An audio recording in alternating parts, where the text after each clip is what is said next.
चिराग पासवान जी ही बिहार में इकलौती ऐसी हमारी पार्टी है और हमारे नेता हैं जिसको हर एक पार्टी अपने साथ मिलाना चाहती है। आपको देखिए जेडीयू नहीं मिलाना चाहती।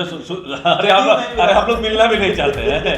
यूथ आइकॉन है और बिहारी को फर्स्ट बनाना चाहते हैं। सिर्फ कहते नहीं हैं, मतलब कोई हल्की बात नहीं करते हैं, मर्यादा में रह के बात करते हैं, पढ़े लिखे हैं, बिहार को आगे बढ़ाना चाहते हैं तो समर्थन मिलता है। पढ़े लिखे है मतलब कौन यहाँ पढ़ा लिखा नहीं है? तेजस्वी की तरफ बोल रहे हैं। नहीं, ये आपका महाराष्ट्र में उद्धव ठाकरे के साथ में गठबंधन में कांग्रेस है और बिहार के नौजवानों को महाराष्ट्र में पीट कर भगाया जाता है, एक जान तक देने नहीं दिया जाता है। उसके बाद भी अपने आप को महागठबंधन से अलग नहीं कर पाए और 24 विधानसभा परिषद के जो एमएलसी के चुनाव में इसमें भी ओठ में तेल लगा के इंतजार कर रहे थे।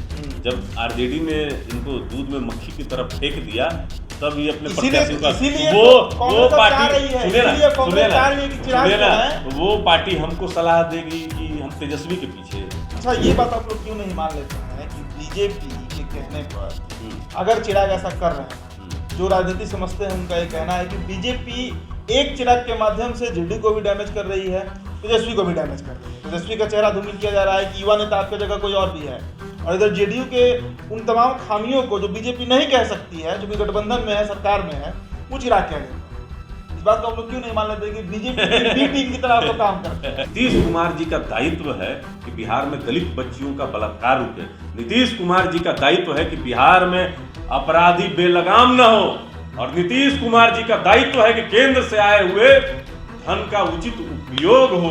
नीतीश कुमार जी का दायित्व है कि नीति आयोग की रिपोर्ट में बिहार फिसड्डी ना हो। अभी देखे ना, हाथ जोड़ के फोटो आया है, उस पर तो आप कुछ बोलवे नहीं किए। हाथ जोड़े आरसीपी जी बोल रहे हैं कि देखिए सर, बीजेपी के साथ ऐसे पीठ को छुड़ा मत मारिए। और सुन लीजिए, अब मुंह उधर घुमाए हुए हैं कि ना हम मरबे करेंगे, लेकिन यहाँ जोड़ रहे हैं कि हम केंद्र में मंत्री हैं। आप बीजेपी के साथ ऐसे धोखाबाजी मत कीजिए। अब प्रशांत किशोर के साथ यह मान मनोबल कर रहे हैं कि विपक्ष का चेहरा हमको बनवाइए। प्रशांत जी, आपका तो बहुत जमता है शरद पवार जी से, ममता बनर्जी जी से, तो ये कहीं ना कहीं अपनी पैरवी कर रहे हैं कि उस देखिए प्रधानमंत्री बनने की तो लालसा है ना, 5 बार शपथ ले चुके हैं। बिहार में अब इनके पास विजन नहीं है, कुछ कर नहीं पा रहे हैं और करके दिखा नहीं पा रहे हैं। गृह मंत्री है ना बिहार के, अपराध के इंडेक्स में आप बिहार नंबर 1 पे है जी आज के डेट में। यहाँ पर कोई विकास का ऐसा मतलब कितना कुछ किया है और कितना कुछ किया है, 5 गो नाम वो बताइएगा। हम लोग तो बराबर जानना चाहते हैं कि हमारे आप अभिभावक हैं, 5 गो नाम बता दीजिए कि आप बिहार को कहाँ उपलब्धि पर ले गए हैं, तो बता नहीं पाते हैं। तो इनका जो दिल्ली प्रवास था, एक तीर से 2 निशाना था। तेजस्वी यादव से जब हमने ये सवाल किया कि 15 फरवरी को जो चिराग पासवान का बिहार बचाओ राजभवन मार्च सफल हुआ, तो उन्होंने इसका कोई उत्तर नहीं दिया। पीठ दिखाते हुए वो सीधा राबड़ी आवास की तरफ बढ़ जाते हैं। पिछले 10-15 दिनों से अगर हम बिहार के सोशल मीडिया की बात करें तो सोशल ब्लेड पर चिराग पासवान ट्रेंड कर रहे हैं। उनका ये जो एक आंदोलन था बिहार सरकार के खिलाफ, वो कितना सफल हुआ इसका अनुमान आप इसी से लगा लीजिए कि जिन चैनल्स ने उनको कवर किया सभी के व्यूज मिलियंस में गए। यानी बिहार में चिराग पासवान जो एक सांसद की पार्टी चला रहे हैं, मैं तो निजी तौर पर यही कहता हूं कि वो सिंगल मैन पार्टी है। एक सांसद है, 5 सांसद उनसे अलग हो चुके हैं। इसके बावजूद इतना बड़ा प्रोटेस्ट किया गया। काम्या मिश्रा का वीडियो भी वायरल हुआ, जो पटना की एसपी हैं। कई तरह के प्रकरण देखे गए, कई लोगों पर एफआईआर किया गया। चिराग पासवान ने यह भी कहा कि मुझ पर क्यों नहीं लाठी चलाई गई। क्या सीएम को यह डर है कि अगर ये बच्चा मार खा जाएगा, इसके ऊपर लाठी चल जाएगा, तो कहीं ये हीरो तो नहीं बन जाए, कहीं ये नेता तो नहीं बन जाए।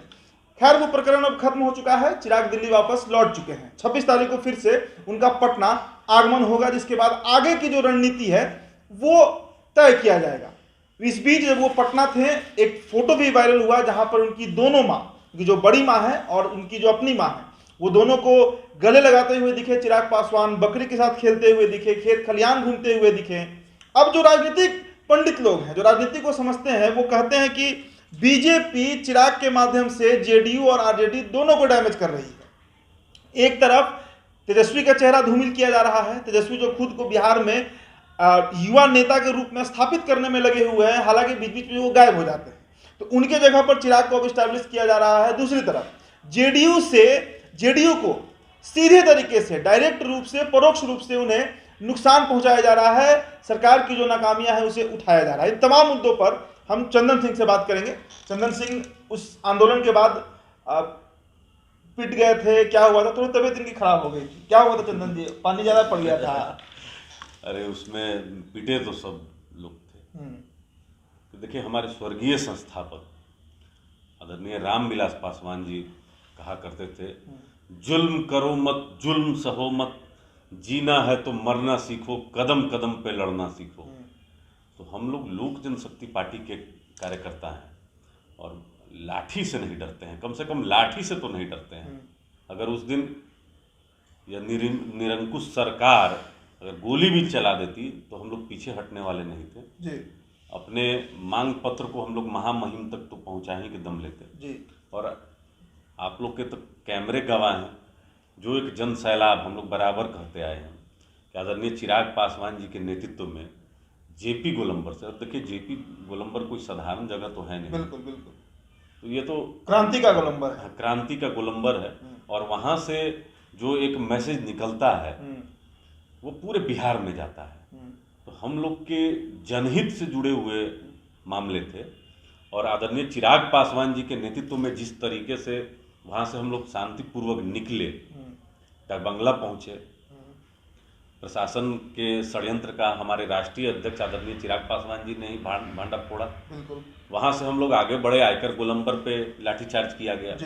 वहाँ से आगे फिर म्यूजियम के पास किस तरीके से घेर कर मारने का काम किया गया, आंसू गैस के गोले छोड़े गए, वाटर कैनन का प्रयोग किया गया और कुचलने का भी भरपूर प्रयास सरकार के तरफ से किया गया। देखिए, माननीय मुख्यमंत्री जी घबराए हुए हैं, इसमें कहीं कोई दो मत नहीं है, लेकिन विपक्ष भी अगर घबरा जा रहा है आदरणीय चिराग पासवान जी से, हमारे पास तो मात्र एक सांसद है और लोकतंत्र में संख्या बल की अपनी जगह है, लेकिन जनता भी जिसके साथ रहती है आंदोलन भी वही खड़ा कर पाता है।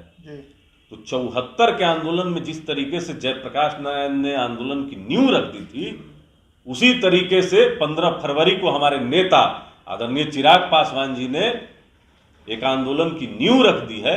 और बिहार सरकार को जब तक हम लोग उखाड़ नहीं फेंकेंगे तब तक चैन से बैठने वाली लोक जनशक्ति पार्टी रामविलास नहीं है। अच्छा, देखिए, लालू जी को डोरंडा मामले में, जो कोषागार था, दुमका वाले मामले में, उन्हें अब सजा दे दिया गया है, होटवार जेल उन्हें भेज दिया गया है। अब इसे लेकर भले ही तेजस्वी यादव चुप हों, लेकिन तेज प्रताप यादव जो है वो अब एक न्याय यात्रा निकालने जा रहा है।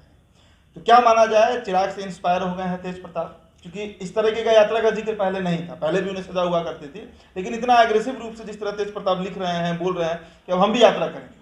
नहीं करना चाहिए, राजनीति में तो अपनी बात रखने का सबको अधिकार है और जनता ही लोकतंत्र में मालिक होती है। तो जनता के बीच में जाएं, अपनी बात को रखें, जनता पसंद करेगी तो समर्थन देगी, तो जनता के बीच में जाना चाहिए, इसमें दिक्कत कहाँ है।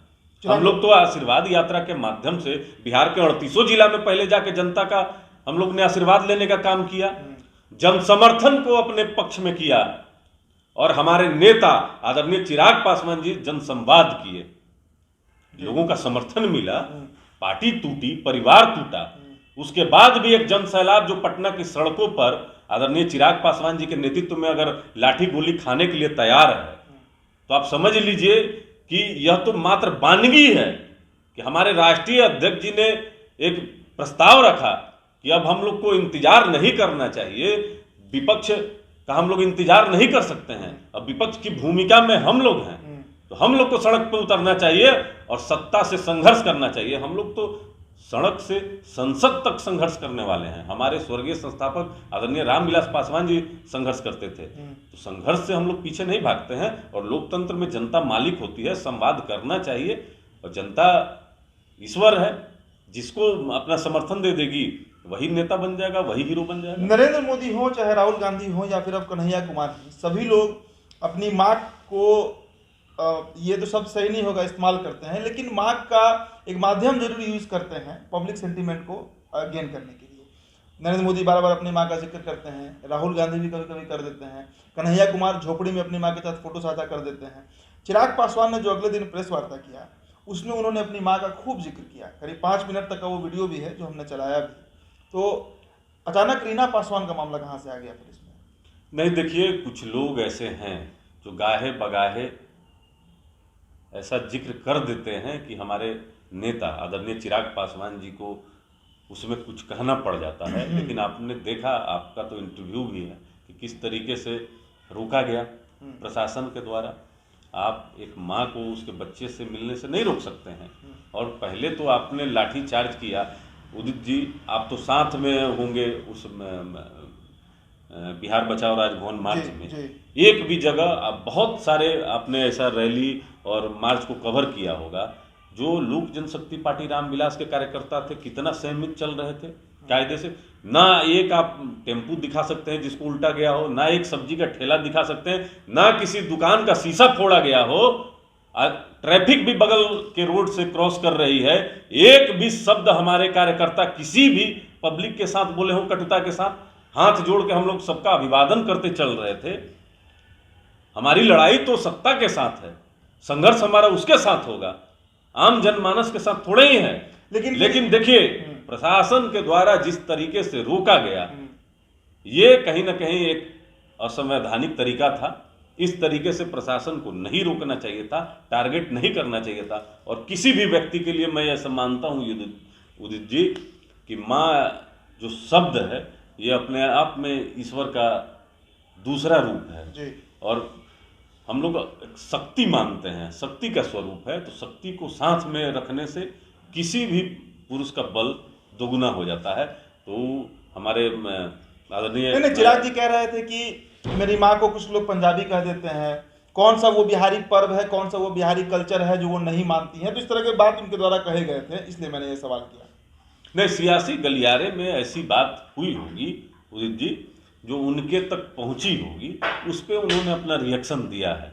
अच्छा जी, चलिए, कांग्रेस के एक नेता के द्वारा ये बयान आया है कि चिराग पासवान को अब तेजस्वी के पीछे नहीं बल्कि राहुल गांधी और सोनिया गांधी के पीछे होना चाहिए, ये आया है बयान। देखिए, लोक जनशक्ति पार्टी रामविलास और हमारे नेता आदरणीय चिराग पासवान जी ही बिहार में इकलौती ऐसी हमारी पार्टी है और हमारे नेता हैं जिसको हर एक पार्टी अपने साथ मिलाना चाहती है। आप गौर कीजिए, देखिए, जेडीयू नहीं मिलाना चाहती। अरे हम लोग मिलना भी नहीं चाहते हैं। हम लोग मिलना भी नहीं चाहते हैं। लेकिन कमोवेश हर एक पार्टी के दिल में ऐसा है, क्योंकि चिराग जी का एक जो छवि है, यूथ आइकॉन है, और बिहार को फर्स्ट, बिहारी को फर्स्ट बनाना चाहते हैं। सिर्फ कहते नहीं हैं, मतलब कोई हल्की बात नहीं करते हैं, मर्यादा में रह के बात करते हैं, पढ़े लिखे हैं, बिहार को आगे बढ़ाना चाहते हैं, तो समर्थन मिलता है। पढ़े लिखे हैं मतलब कौन यहाँ पढ़ा लिखा नहीं है? तेजस्वी की तरफ बोल रहे हैं। नहीं, ये आपका अब रहा बात कि कांग्रेस के नेता, देखिए सीएम साहब भी बहुत पढ़े लिखे हैं, इंजीनियरिंग कुछ जमाने में पास आउट हुए। हाँ, इसीलिए पुल चूहा सब लिंक रोड उसका बहवा देता है, बात करेंगे। पहले कांग्रेस के नेता देखिए, मुख्यमंत्री हैं हमारे आदरणीय चन्नी जी, क्या कहें, बिहार और यूपी के भैये, और बगल में प्रियंका गांधी जी ताली बजा रहे हैं जी, हंस रहे, उसी पार्टी की है ना। महाराष्ट्र में उद्धव ठाकरे के साथ में गठबंधन में कांग्रेस है, और बिहार के नौजवानों को महाराष्ट्र में पीट कर भगाया जाता है, एग्जाम तक देने नहीं दिया जाता है। और जो बिहार में जितनी राजनीति कांग्रेस ने की है आरजेडी के पिछलग्गू बनकर, उपचुनाव में क्या हुआ? उपचुनाव में तो इनको सीट भी नहीं दिया महागठबंधन के इनके साथी। उसके बाद भी अपने आप को महागठबंधन से अलग नहीं कर पाए, और 24 विधानसभा परिषद के जो एमएलसी के चुनाव में, इसमें भी ओठ में तेल लगा के इंतजार कर रहे थे। जब आरजेडी ने इनको दूध में मक्खी की तरफ फेंक दिया, तब ये अपने प्रत्याशियों का वो पार्टी सुने ना, वो पार्टी हमको सलाह देगी कि हम तेजस्वी के पीछे, कौन किसके पीछे है ये समझ में आपको नहीं आता है। चिराग पासवान जी का बिहार बचाओ यात्रा देख के तो अच्छे को समझ में आ गया है। बहुत लोग की तो जमीन खिसक गई है। और आने वाले समय में लोक जनशक्ति पार्टी रामविलास ऐसे निर्णय लेने वाली है कि सत्ता पक्ष तो अभी से सहमी हुई है। चिराग पासवान पे एक भी लाठी आपकी नहीं चलती है। आप हिम्मत नहीं जुटा पाते हैं कि चिराग पासवान पे एफआईआर कर सकें। नेतृत्व तो किसका था? पार्टी के राष्ट्रीय अध्यक्ष कौन है? किनके कहने पर बिहार के कोने कोने से कार्यकर्ता जुट गए? अगर कोई नुकसान सरकारी संपत्ति का किया है तो आप चिराग पासवान पर केस क्यों नहीं करते हैं? आप डरते हैं? अच्छा, आधे लोगों पर केस किया गया, आधे लोगों पर नहीं, 2-4 प्रवक्ताओं पर किया गया, 2-4 प्रवक्ताओं पर नहीं किया गया, कुछ महासचिव, ये क्या? ये तो कंप्लेन है हम लोग का। काहे ने किए केस? कोई कमी छोड़े थे क्या? माननीय मुख्यमंत्री जी, अरे कोई कमी नहीं छोड़ते हैं आपके वंदना में। आप समझ ही रहे हैं, भाव समझिए, बाकी शब्द में क्या रखा है। कांग्रेस पर आइए ना। कांग्रेस अब चाह रही है कि चिराग नेतृत्व करे बिहार में, और पीछे से कांग्रेस जो है वो उनसे सट कर कुछ सत्ता में फिर से वापस एंट्री करे। देखिए, चिराग पासवान जी बिहार का नेतृत्व करेंगे, इनमें क्षमता है, जनता चाहती है। लेकिन मैंने कहा ना आपको कि लोकतंत्र में संख्या बल की अपनी भूमिका होती है। उस भूमिका में जब हम आएंगे तो आदरणीय चिराग पासवान जी बिहार का नेतृत्व भी करेंगे। अभी तो इन्होंने साबित कर दिया है कि बिहार में अगर विपक्ष की भूमिका में कोई है तो हमारे नेता आदरणीय चिराग पासवान जी हैं, और जो बिहार की ज्वलनशील मुद्दाएं हैं उसको आदरणीय चिराग पासवान जी बहुत मजबूती से उठा रहे हैं। देखिए उदित जी, बिहार के 38 जिला में कमोवेश जहरीली शराब से जितने भी गरीब, शोषित और दलित मरे, उनके दरवाजे पे चिराग पासवान जी हाँ, वो पहुंचते हैं। सत्ता के शीर्ष पे भी बहुत ऐसे दलित नेता अपने को कहलवाना पसंद करते हैं, लेकिन किसी भी दलित के दरवाजे पे उन्होंने जाने का काम नहीं किया, चाहे पक्ष में हो चाहे विपक्ष में हो। आदरणीय तेजस्वी यादव जी का भी जो बयान है इन दिनों कुंद पड़ गया है। पता नहीं किस डर में या किस लोभ लालच में अपने को बहुत सीमित किए हुए हैं।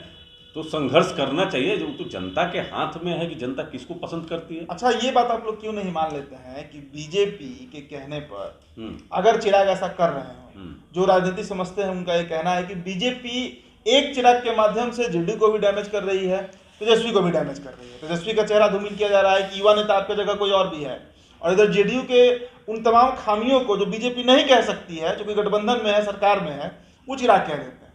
इस बात को हम लोग क्यों नहीं मान लेते कि बीजेपी बी टीम की तरह लोग काम करते हैं? देखिए, लगातार हम लोग तो बहुत बार, और हमारे राष्ट्रीय अध्यक्ष आदरणीय चिराग पासवान जी ने स्पष्ट कई बार कहा है कि देखिए, नेतृत्वकर्ता पे ही सारी जवाबदेही और जिम्मेवारी है। हम ही मानते हैं कि बीजेपी के कृपा से और आशीर्वाद से माननीय मुख्यमंत्री जी मुख्यमंत्री के पद पर हैं, लेकिन नीतीश कुमार जी का दायित्व है कि बिहार में अपराध रुके। नीतीश कुमार जी का दायित्व है कि बिहार में दलित बच्चियों का बलात्कार रुके। नीतीश कुमार जी का दायित्व है कि बिहार में अपराधी बेलगाम न हो, और नीतीश कुमार जी का दायित्व है कि केंद्र से आए हुए धन का उचित उपयोग हो। नीतीश कुमार जी का दायित्व है कि नीति आयोग की रिपोर्ट में बिहार फिसड्डी ना हो। तो फिर ताली कप्तान को तो गाली कप्तान को ना जी। और हम लोग बीजेपी को भी नहीं छोड़ते हैं। बीजेपी भी बिहार की बर्बादी में भारतीय जनता पार्टी भी उतनी ही भागीदार है, साझेदार है। मैं बिहार बीजेपी की नहीं कह रहा हूं चंदन जी, मैं दिल्ली कह रहा हूं। दिल्ली में अमित शाह हुए, नरेंद्र मोदी हुए, नितिन गडकरी हुए, राजनाथ सिंह हुए। अच्छा, वहां को नीति आपको खराब लग गया जी? नहीं, वहां से तो आप लोग का सेटिंग है ना। नहीं, सेटिंग का बात नहीं है।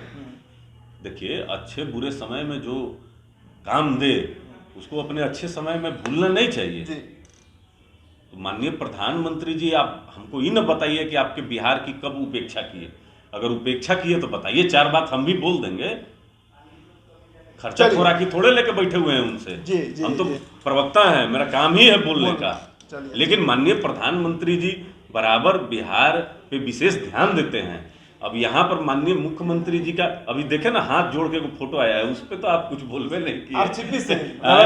क्या कर रहे हैं? पार्टी को मजबूत कर रहे हैं। अच्छा सुनिए सवाल सुन लीजिए। जेडीयू को मजबूत कर रहे हैं नीतीश कुमार। उनको भी इस बात का आभास हो गया है कि कहीं मध्यावधि चुनाव मत हो जाए, इसलिए दिल्ली दौरे पर आप देखिए प्रशांत किशोर की री एंट्री, उसके बाद आरसीपी सिंह, ललन सिंह का जो विवाद है उस पर साफ कहें कि नहीं भाई, दोनों मेरे पार्टी के हैं, दोनों मेरे करीबी हैं। तो चल रहा है ना, मतलब खुद को तो मजबूत करने लगे। पहला सुन लीजिए, हाथ जोड़े आरसीपी जी बोल रहे हैं कि देखिए सर, बीजेपी के साथ ऐसे पीठ में छुरा मत मारिए। और सुन लीजिए, अब मुंह उधर घुमाए हुए हैं कि ना हम मरबे करेंगे, लेकिन यहाँ जोड़ रहे हैं कि हम केंद्र में मंत्री हैं, आप बीजेपी के साथ ऐसे धोखाबाजी मत कीजिए। अब प्रशांत किशोर के साथ ये मान मनोबल कर रहे हैं कि विपक्ष का चेहरा हमको बनवाइए। प्रशांत जी, आपका तो बहुत जमता है शरद पवार जी से, ममता बनर्जी जी से, तो ये कहीं ना कहीं अपनी पैरवी कर रहे हैं कि उस, देखिए प्रधानमंत्री बनने की तो लालसा है ना, 5 बार शपथ ले चुके हैं, बिहार में अब इनके पास विजन नहीं है, कुछ कर नहीं पा रहे हैं और करके दिखा नहीं पा रहे हैं। गृह मंत्री हैं ना बिहार के, अपराध के इंडेक्स में आप बिहार नंबर 1 पे है जी आज के डेट में। यहाँ पर कोई विकास का ऐसा, मतलब कितना कुछ किया है, कितना कुछ किया है और कितना कुछ किया है, 5 गो नाम वो बताइएगा। हम लोग तो बराबर जानना चाहते हैं कि हमारे आप अभिभावक हैं, 5 गो नाम बता दीजिए कि आप बिहार को कहाँ उपलब्धि पर ले गए हैं, तो बता नहीं पाते हैं। तो इनका जो दिल्ली प्रवास था, एक तीर से 2 निशाना था, विपक्ष का चेहरा इनको बनना है। 10 मार्च को रिजल्ट आने दीजिए, देखिए खेला। चलिए ठीक है, 10 मार्च का हमें भी इंतजार है। और आपका जो सुझाव होगा चिराग पासवान को लेकर, उनके द्वारा जो आंदोलन किया गया बिहार बचाओ राजभवन मार्च, हमें आप जरूर दीजिएगा। फिलहाल बहुत बहुत शुक्रिया।